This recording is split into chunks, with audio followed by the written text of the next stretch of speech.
Mark Rogers TV talking ACC football at Syracuse with John Cassillo from Noon's Magician on the SB Nation platform for the Orange. John, we're going to talk some defensive line. We just got done previewing the offensive line. I think you feel pretty good about some of the talent up front, but more likely the depth at offensive line. Defensive front, not necessarily the case. So if you look at the production from last year, and you know this, I go through teams every day across the country, and you usually have a couple guys coming back that really put up some monster stats, either from the defensive end position, tackles for loss, sacks, or from the interior, obviously tying up some blockers, and they've got some established numbers there in regards to starts.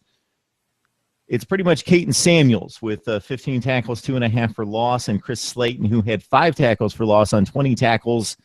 In regards to guys that you know have a proven track record, then after that, it's kind of up in the air. Yeah, and I mean, if you ask any Syracuse fan, this is the position that we're most worried about.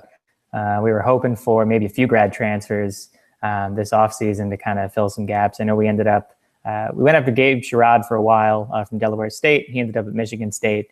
And then DeJohn Wilson from Colorado ended up coming in.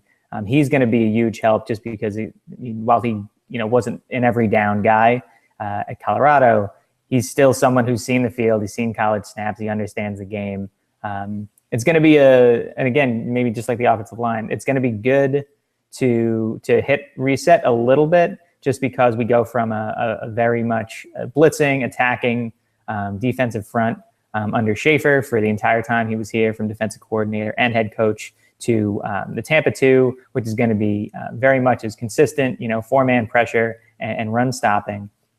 I think Samuels and Chris Slaton are both highly capable there in the interior part of the line, where we're really going to get tested and maybe exposed quite a bit, especially early on, is at the defensive end spots where there's just not a whole lot to bank on, at least in terms of known quantities. So hopefully, and we haven't heard from you on the secondary and the linebacker spots, but hopefully those are pretty well set, because you're not giving me a whole lot of hope. And obviously, this could be said about any division within the Power 5. You're going to face some pretty sturdy offensive lines, and obviously some rushing attacks, and you need to get pressure on the quarterback. All those things come into play, and really a good defense starts with the defensive front. So you say that's the big concern. Yeah, and I mean, we'll get to the secondary at a later date, but the secondary is really not looking great either.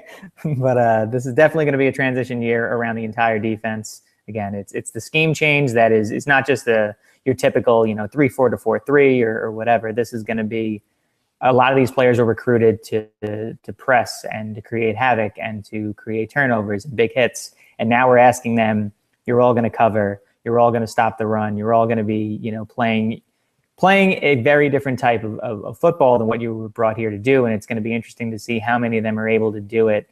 Not because they don't want to, but just because from a physical standpoint, sometimes it's quick twitch muscles. It's different things that you need to be trained for. I think on the defensive line, like I said, the fact that we're inserting a lot of new blood is probably for the best, even if this year is rough, because, down the road, these are guys that are already going to be well geared to play in the Tampa 2. And I don't think it's not that they are going to avoid blitzing, but you're going to see probably that blitz number cut in half at the very least from last year to this year. So I see this kid, Zach Morton, who signed in May, Detroit, Michigan, defensive end, 46th rated defensive end, according to ESPN. You're probably in a situation where true freshmen are going to be forced to see the field a lot. Potentially. I mean, it really depends on, I think Kenneth Ruff, who right now is listed, this is before Wilson came into the fold.